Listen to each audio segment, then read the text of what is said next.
Yeah, good morning. Actually, it's not morning, it's afternoon. Yeah, good afternoon. Hey, we will continue from the place we left yesterday.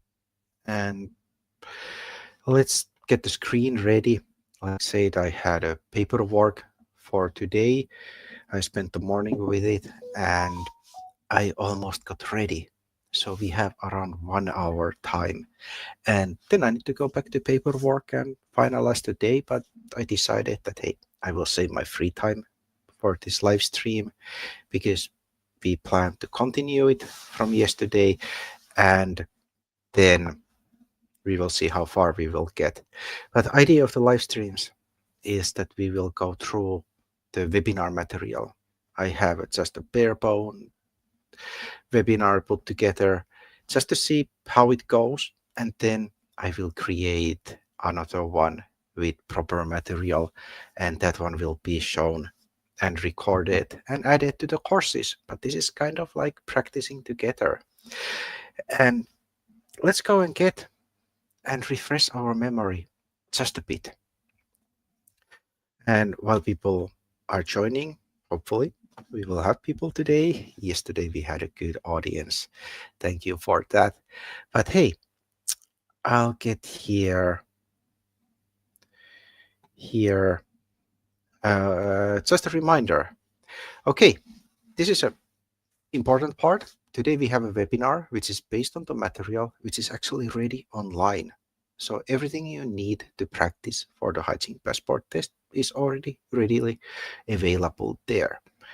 I attached the links in the description, so this time they are easy to find. And first page, there's a exam quiz added. So here's a quite realistic exam to take. 40 questions comes from the pool of, I don't remember how many questions, but quite many. And you need to have, was it 34? And then you will pass. So here's your practice test you can take. Then, because Hygiene Passport is mostly about basic things, it's a common knowledge, but there are some parts we usually miss because it's not something we deal with every day. They are the numbers, times, and so on. And that's why we also have a cheat sheet for at least for us. And that one makes life easier, at least for me, because here, let me change the screen type. No, not that one, but this one, way better. And here you have a table of all the numbers and they have been collected from the different kind of training materials and practice exams and so on. So it's a very useful information. But yeah, that's the test handled cheat sheet. And then we also had, just a second, where do I have it? I'll go here to get, what is it? I want to get the online course, the actual course which prepares you for the exam. So I will get it here and share it with you. And here it comes. Share this tab. And here we have a free study material. Easy to take, different categories. Every category in the end has a practice quiz. Take that one and it will highlight the important parts from the text. I can say that there is quite much theory. You can see we have how many? We have 7 categories and they have multiple subtopics. So it's a lot to read, but you need to prepare that you can pass the test from the first time. Because if you don't pass it, it adds up. So once it is €55 course, if you pass it on first, second time it's suddenly €110 and so on. It adds up very quickly. But hey, let's take a presentation back online and start from the point we left last time. I'll just take a, there it is. Now we have a presentation. Let's see, can I make it a better fit for the screen.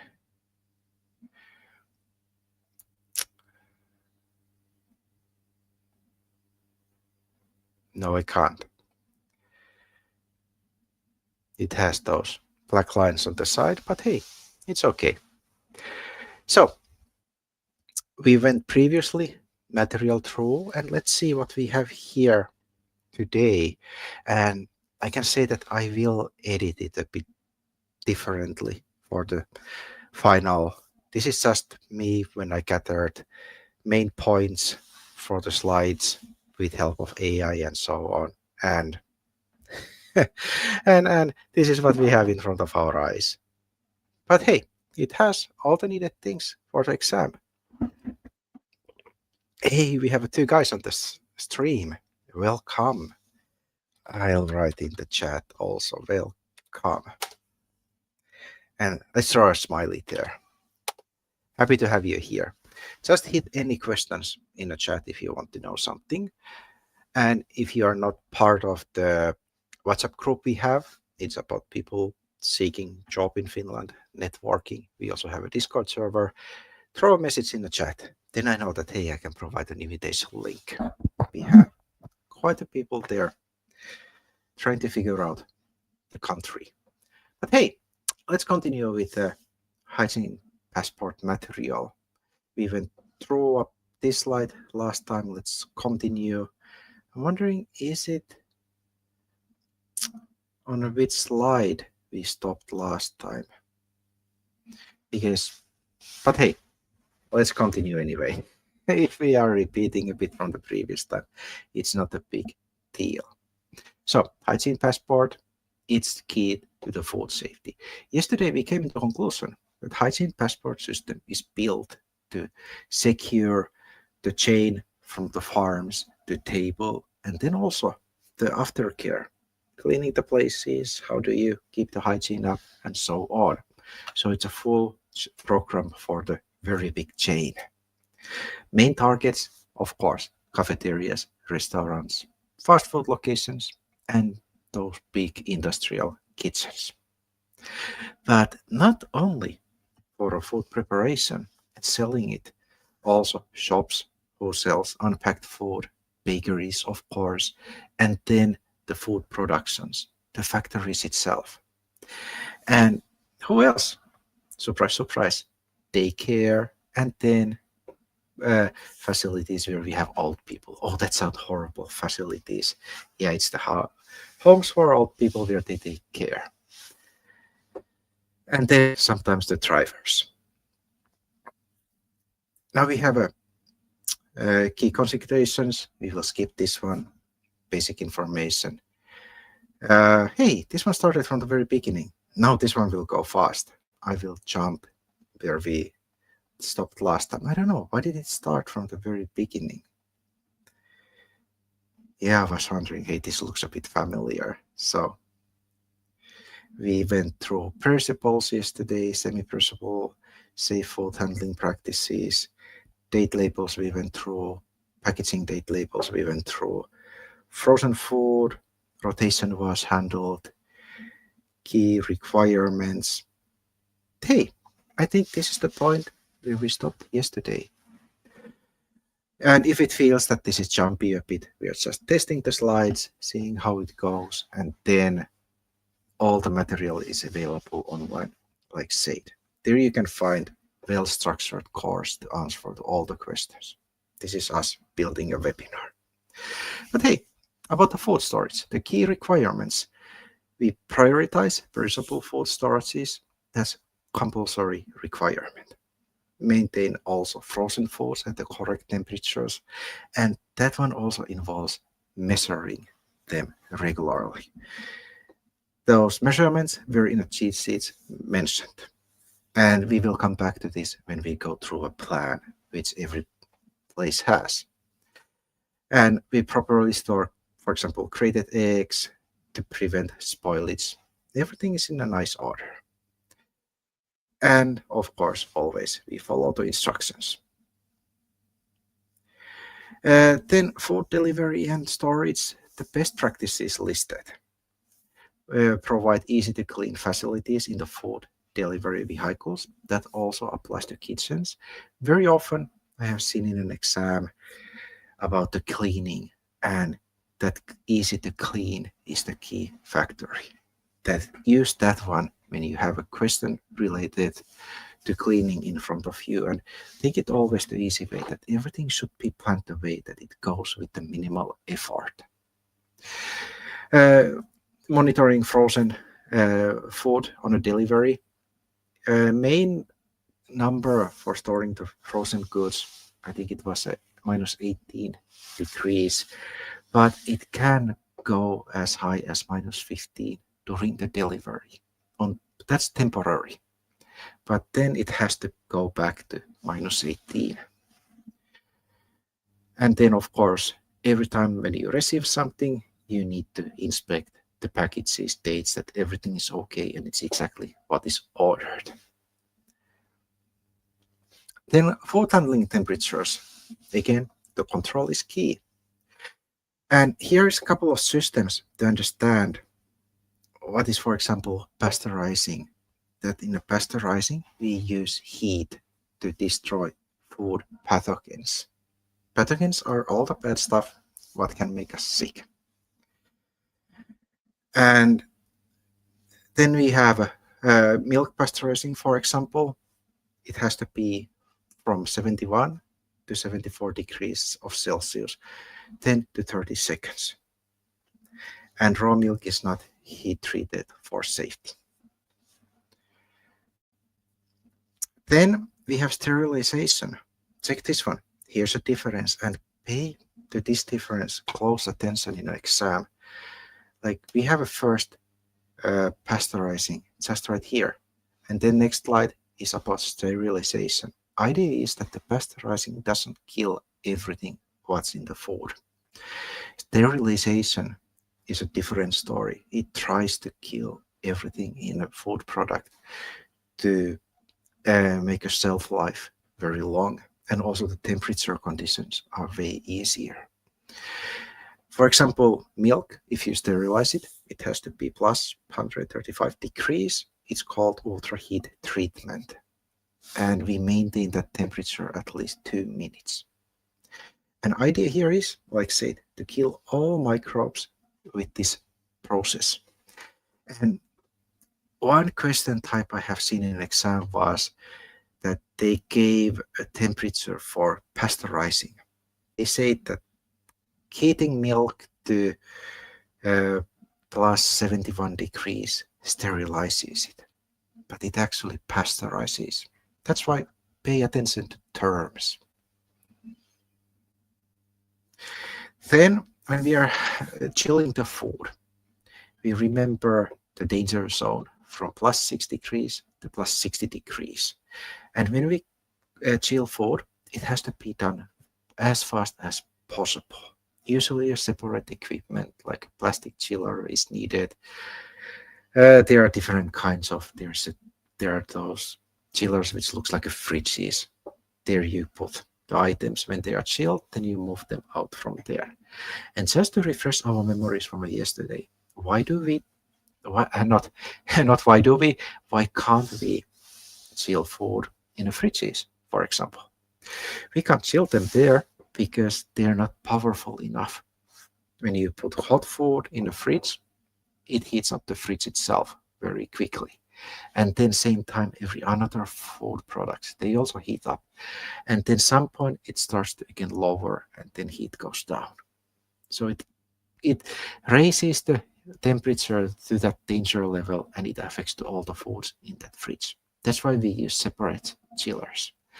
And idea here is that when you put a product in a chiller, it will go below 6 degrees under 4 hours.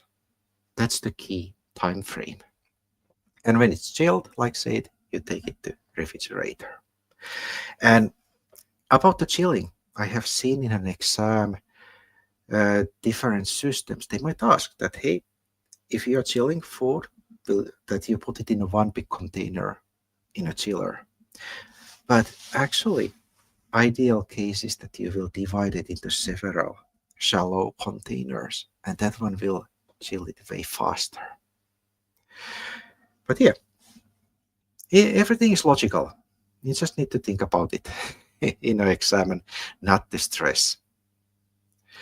Tips for safe freezing and freeze food quickly, ideally within 24 hours if you want to save it for future use.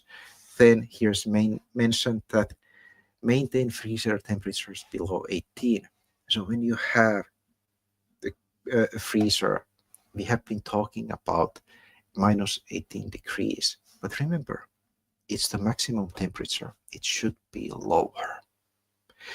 And here's also a tip for the exam about to understand that freezing doesn't preserve the food forever.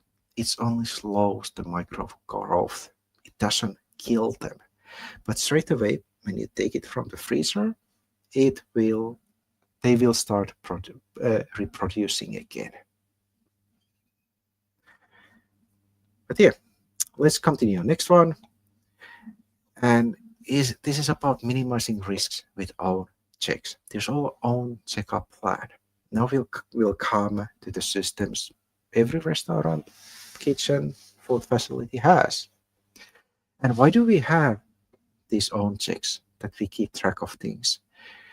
We want to minimize the potential risk. We want to maintain certain level of quality in our facilities. And without proper checkings, that's not possible. And it also provides very important data for the operator that they can actually follow what happens. And if they notice something is out of order, they can fix the situation. Quite simple. And then we also have mandatory in-house controls. Everything has to be documented. If there comes a governmental officer for a surprise visit, and then you have all the data to provide.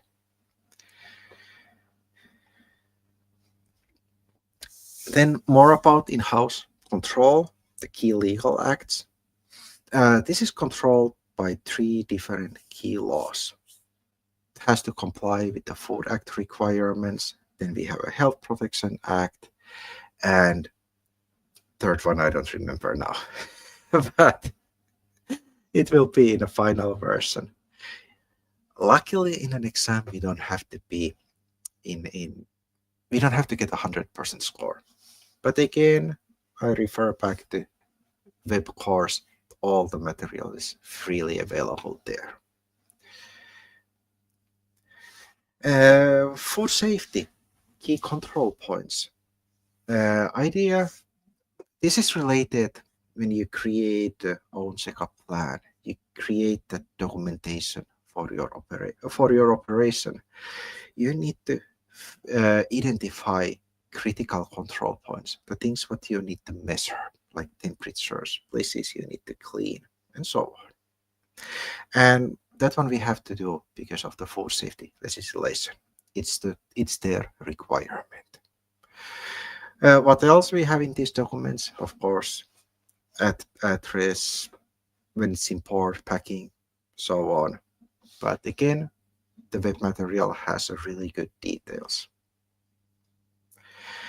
Then we have here HACCP principles has to be listed. That's a separate topic coming quite soon.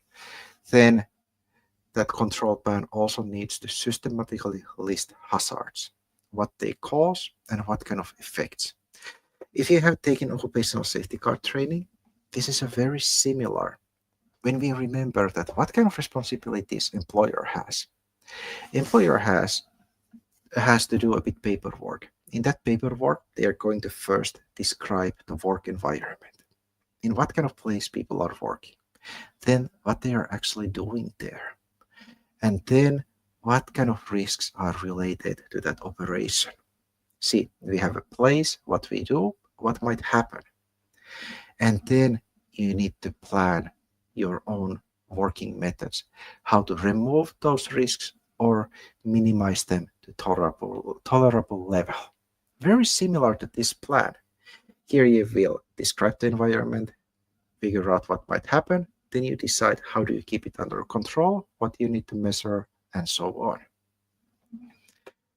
And then in that plan, also you describe how do you monitor things, You define critical and acceptable control limits. You need to set the limits for yourself that where you take an action, that you have limits. When you stay inside of them, everything's okay. But if you go out of them, then you need to fix something. And everything has to be found in that plan. I have a Finnish version from my plan. I need to check, can I find an English one? In the comments, one person asked earlier that, hey, can I give or provide an English version?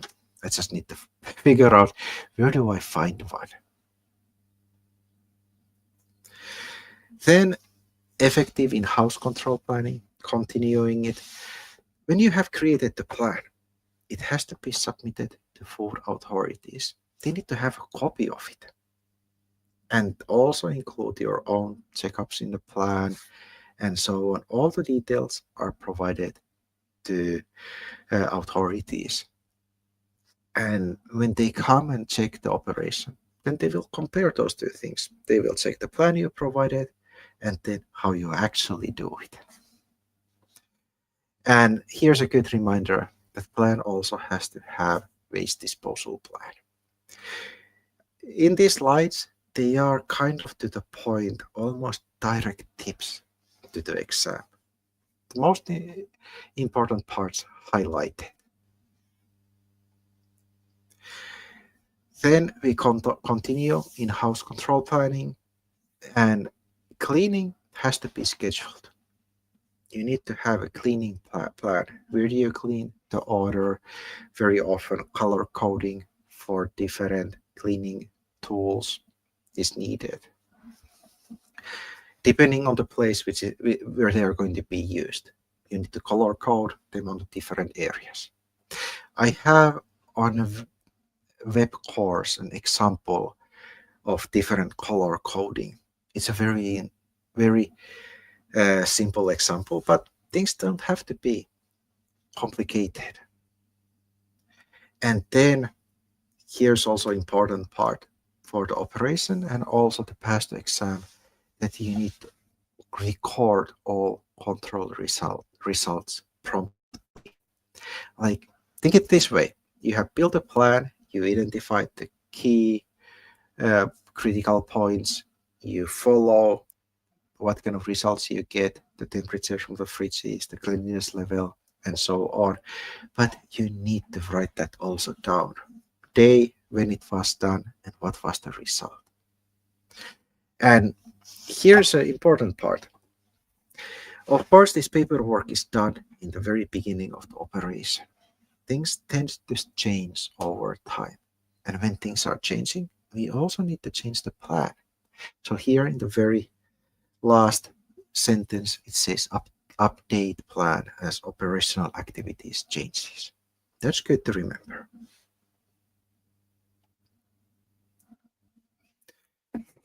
So from in-house plans to dishwashing for food safety. These topics are not in complete order. I would build them a bit differently, and I will, but at least now we have them here in front of us.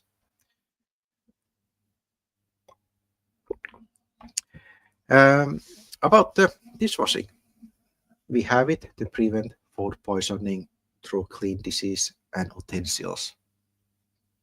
That's clear, isn't it? The idea is that we machine wash the plates, cutlery, and glasses, everything that can go through a big dishwasher. Because I spent many years with a very big industrial dishwasher. That was my activity for the evenings and weekends and holidays while I was in the school. Yeah, I think I can still take it in parts, eyes closed, and clean the places from there. And safe washing practices can be also found from the online course. There are the good details. But here we got an idea. Why do we have a dishwashing parts?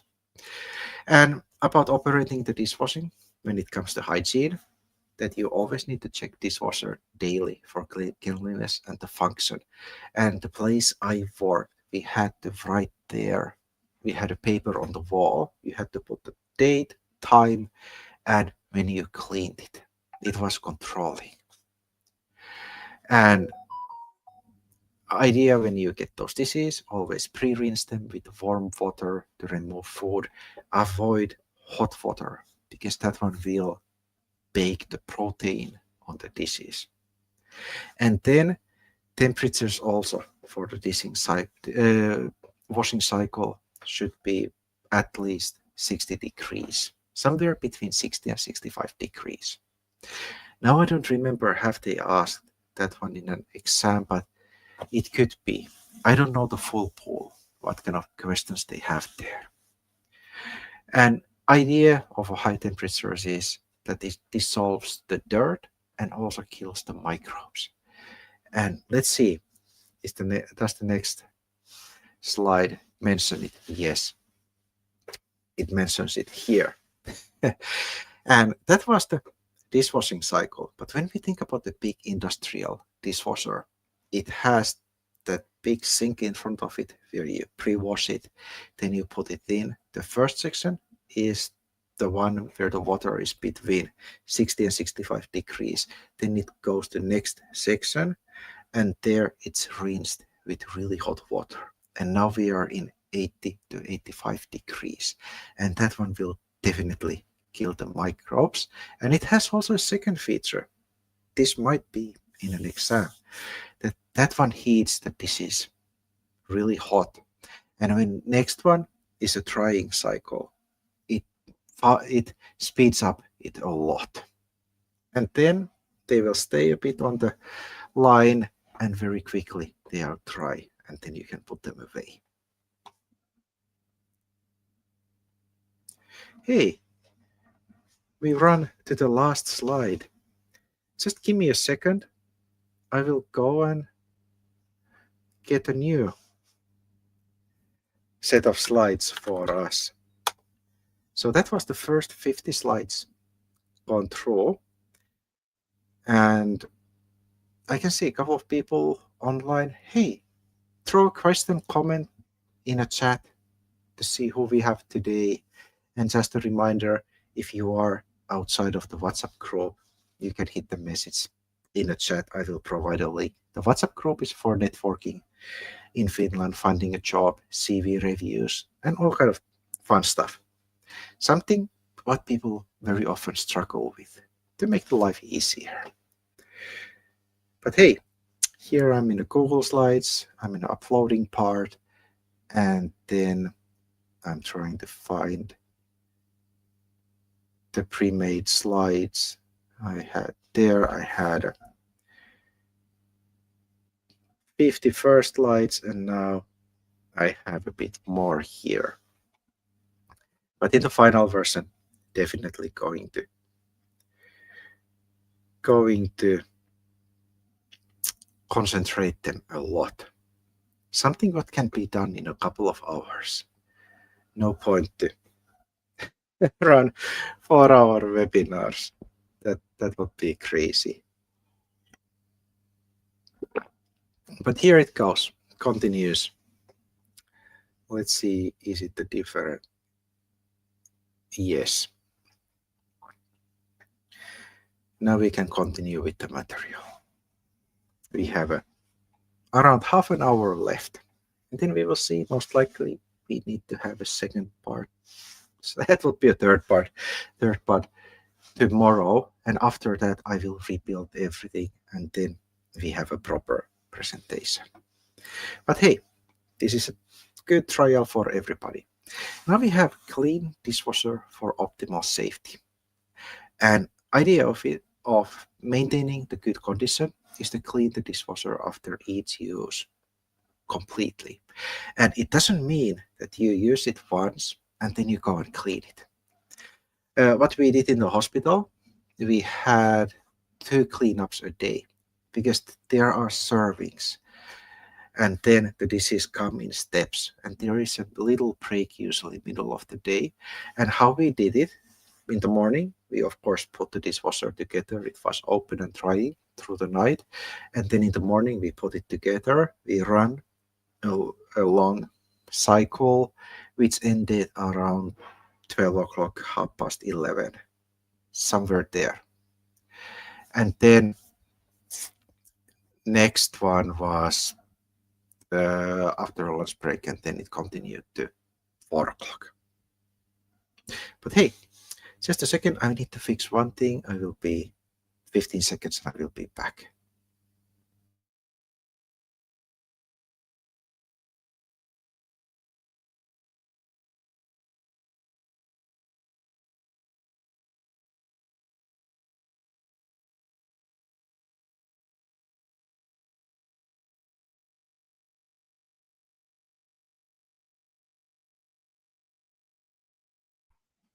Okay, back online. Thank you for waiting. But sometimes I need to do a bit own stuff here.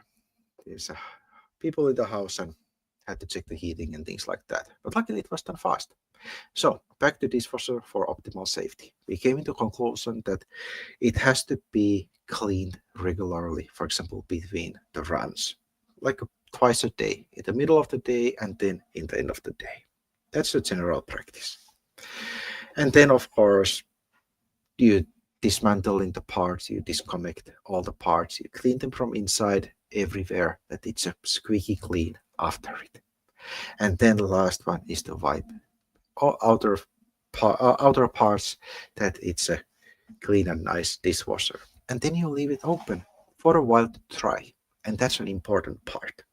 Sometimes people slam all the parts together after the cleaning cycle and then closes all the doors. But thing is that you need to leave it open, that it has a chance to dry, and that one keeps it in a very good condition. Then you avoid all those bacteria growth in it. But I don't remember have that one been part of the exam. I think no. Then key food safety legislation, a bit overview about elintarvikelaki. Then we have Protection Act for food safety, and then also Hygiene for Foodstuff Act, Animal Origin. There is, by the way, interesting translation in a name, but doesn't affect our day. Key aspects, again, very quickly, it covers all the food and food businesses, the whole picture.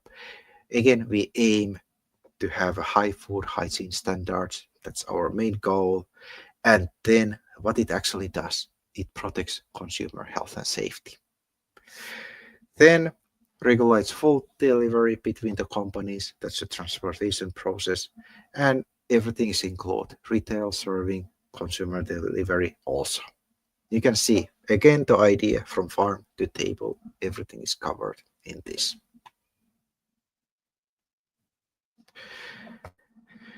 This one we kind of went through. It already repeats what we have been talking and also the previous slide.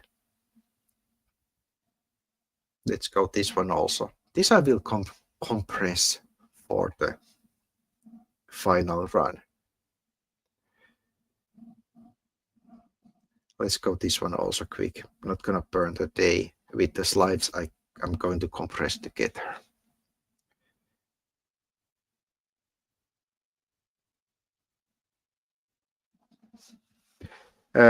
These are just the reminders we already went through.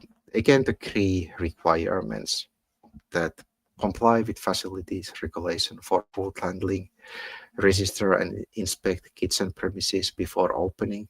And that's good to remember. Before you can open, there is a health check who will come and go through the premises and will check that the paperwork is done properly, and then all the requirements are found from the place.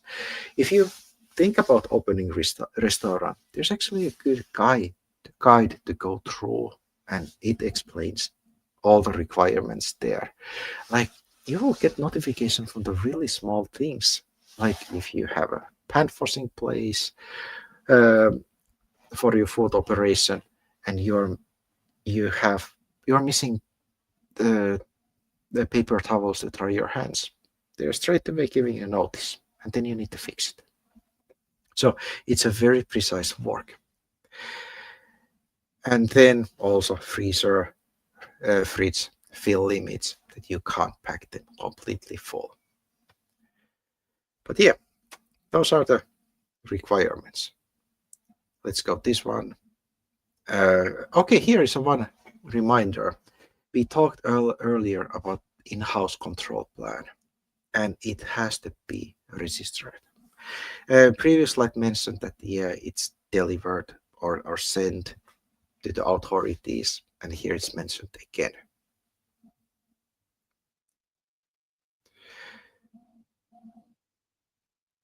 Here's again a bit new material for us. Safe food premises, again, key requirements. When we talk about safe food premises, now we are talking about the location of the operation.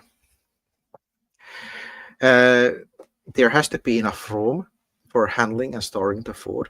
It can't be small and packed. One more requirement is a proper ventilation, temperature, and lighting.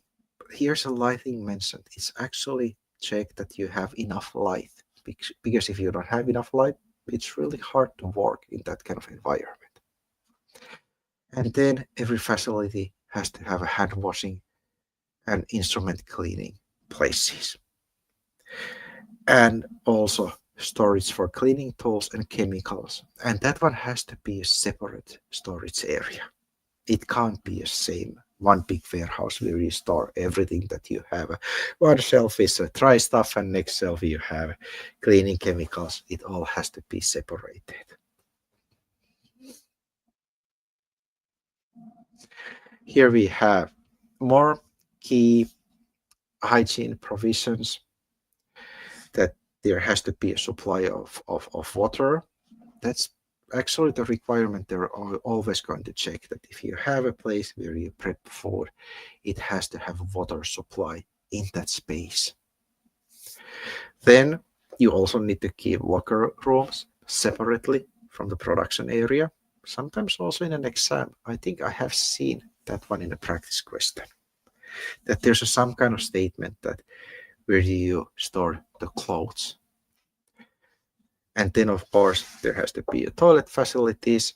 And here's the important part also, I have seen in a practice test that it doesn't have a direct access to food premises, that it's in a corridor, hallway, doesn't open straight away, for example, to the kitchen. And then also well-equipped toilet for the customers if you are a restaurant. That's also a mandatory requirement. Then food premises, the safety essentials. We have to use suitable surface materials in kitchen. When we talk about suitable, we again talk about easy to clean. Like metal, they are easy to clean, they don't damage so well. And main thing is that they don't suck materials in it. Like the water doesn't go in it. If you have a wooden one, it will be contaminated over the time. And then everything has to be cleaned regularly. We go back to again that in-house plan where was mentioned that you need to build a cleaning cycle. How do you clean? How do you measure it? And then you need to also document the process. Like when I think what kind of cleaning cycle we had in the hospital, we had a day divided kind of in 3 parts. That morning when the breakfast was done, it was done. Then we cleaned all the tables quickly. Then we prepped the next one, the lunch, we cleaned it. And then when the dinner was done in the evening, then again, every surface was cleaned and it was ready for the next day. That's what the regularly means here, that you need to have a system behind it. Then key safety considerations. Every floor has to be equipped with drains. And then food has to be sloped the way that the water is traveling towards the drainage. That, for example, problem parts are the floors under the cabinets. That if it slopes the wrong direction, the water will stay under the cabinets. And then it's really hard to get them to the drainage. And then you have a puddles there, which will be growing all kind of bad stuff. Microbes and molds, not something we want there.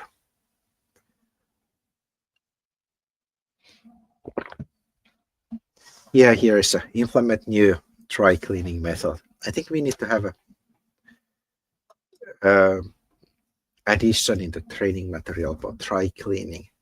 I remember in the hospital I worked, we had a really wet cleaning method. We actually uh, uh, hosed the whole floor wet. We had a lot of water. Then we put a lot of soap to kill the bacteria still, brushed it really well, and then we rinsed it with clean water, and then we swiped it clean. But I can say that the floor stayed in a really good condition that way. All the dirt was cleaned. Then a couple of insights about food safety. FFA is the one who coordinates. Here's a mistake. It says the resource system, but it coordinates the hygiene system. Here we will have a couple of mistakes, but hey, like I said, it's the presentation material. We just go through and then we build a real one. But we have a new people on a screen. Just to remind that this is basic webinar. We are going through test slides, and the real material is on online in a form of online course. Everything is laid out there with the practice tests, and this is preparation for the real webinar. And it will be recorded later and added to the course. And why do we have this kind of webinar? Is that people are now preparing for the exam, and I was thinking that why not to go through the material with people, then I will improve, go again, and then they can take part of the process. And here it says that results are presented with smileys. That's that OIVA report you can see next to restaurant doors or in groceries. It's those smileys to telling the condition of a place. If it's smiling, everything is okay there. But if face is more serious, it means that there's some room for the improvement. So that's for customers and people who come in just to see the condition of a place. OIVA rating system, yeah, that was about the smileys. If you get excellent rate, it means that every requirement has been met. It's an excellent place. Good, minor issues, but no major safety concerns. Can be like missing paper towels next to sink or something really small. Then to be corrected, you have to fix it straight away. And poor, you need to take action straight away to protect consumers. And if it's poor, I can say that the place is most likely closed.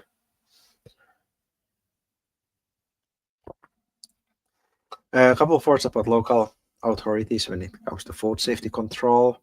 They regularly check the premises.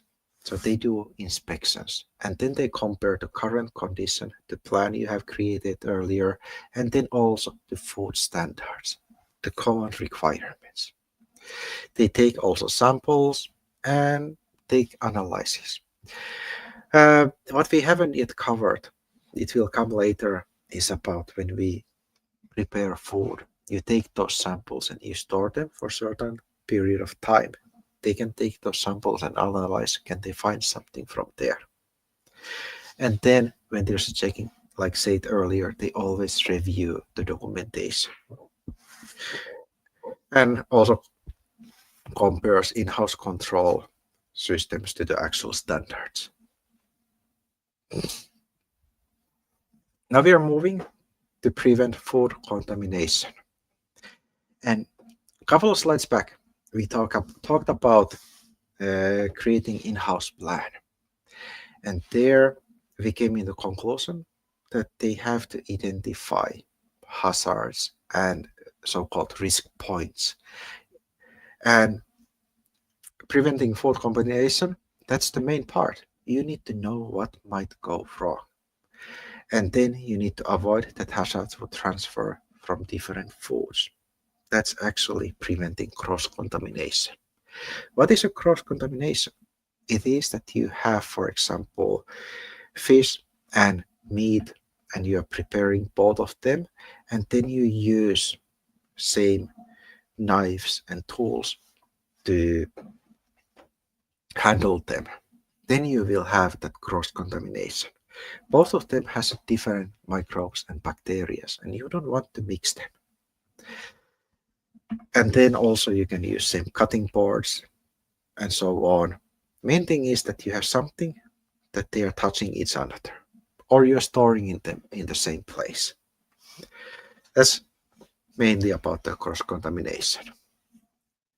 And here it was mentioned also that we need to use separate boards for raw and cooked foods. That also applies to knives and things like that, not only the boards. So here we could have a small addition. About the risks, we always need to identify microbiological hazards when we are handling the food. Then we need to recognize potential chemical contamination risk. That's one of the reasons why we keep cleaning liquids in a separate storage place. They are not in the same place, that they don't contaminate each other. And then mitigate physical hazards during the food preparations to keep your fingers safe. Let's talk about chemical hazards and their key risks. We have to be aware of harmful natural chemicals remaining after the handling. That's naturally in that food. We also need to detect incorrectly added chemicals like pesticides, that the food is clean and it's actually a human grade. Let me see. I had a WhatsApp message and it came in the hygiene passport. It's about the test. I need to check that one. Could be that. Sometimes I can say that in the practice test, there might be that if the system lost the answer setting, then whatever you pick, it gives a mistake. And then we also need to identify dangerous chemicals as pollutants and recognize foreign compounds causing allergic reaction. The basic stuff. Key consideration when it comes to physical hazards, we need to identify foreign bodies through sensory evaluation. So you need to look the items, that there's nothing extra. What we need to be aware, for example, metal, glass, wood, and stone, everything what doesn't belong there. Like when I worked in a bakery, we were looking for metals in the products. Everything went through a metal sensor. And then sometimes it threw something out of the line. And then we went and opened it and checked that, hey, is there something metal in it? And then we were breaking it apart and trying to find it. And then, of course, hair and packing material, of course, doesn't belong. We need to prioritize safety. Microbiological hazards, a couple of key things. We need to avoid food spoilage, and it doesn't work the way that we try to kill all the microbes, that everything is sterile. We try to control the growth rate. That's the key here. And sometimes also in an exam. Then we identify food and waterborne pathogenic microbes and so on. But all explained a bit better in a web training material. And when I create a new slide, I will actually put the top headline here and then little explanation next to it. It will make life easier when you're checking the slides, that it's not just the text lines here and there. And then hazardous chemicals in the food handling, we need to recognize raw food materials which might pose a hazard, like pig meat would be one of the ones you can't mix, and it has to be cooked really well. Then reject potatoes containing solanine. How do you notice that it has? Do you measure something or how? You look. How does it? You have a look. That how does it look? If it's green, you throw it away. Simple thing. Then we handle false morals carefully. Do the gyrometrine, really hard words. Actually, I have a glossary in a theory that there it's explained. Maybe I should add it here in the um, bottom of a presentation to explain the different terms. And then reminder: soak, rinse, and cook dried beans, and we do it to reduce lectins. And then beetroot's always served cooked really well. That's an interesting person who would eat a beetroot which is not cooked. Hey, you know what? Let's have this one, and then we have gone through one more section, and then the rest of the slides we will go through tomorrow. I need to check which time it is, but it will appear here in a YouTube, also announced in the chat. And after that, I will start building the actual webinar material. Yeah, we had one more person more just when we are stopping, but we will continue tomorrow. And if you are planning to join tomorrow, let's say, I'm not trying to think about my day, but let's say about 3 o'clock again. If you have any questions, you can prepare them and then we can check the answers for them. But hey, let's wrap the day together and we will be here most likely tomorrow, 3 o'clock. When I'm sure about the time, I will schedule it on a channel. But hey, I want to thank you for the day. It was again a great hour with you. And now I have a lot of questions in WhatsApp. I need to go through those and then we have a new one. But yeah, thank you and bye.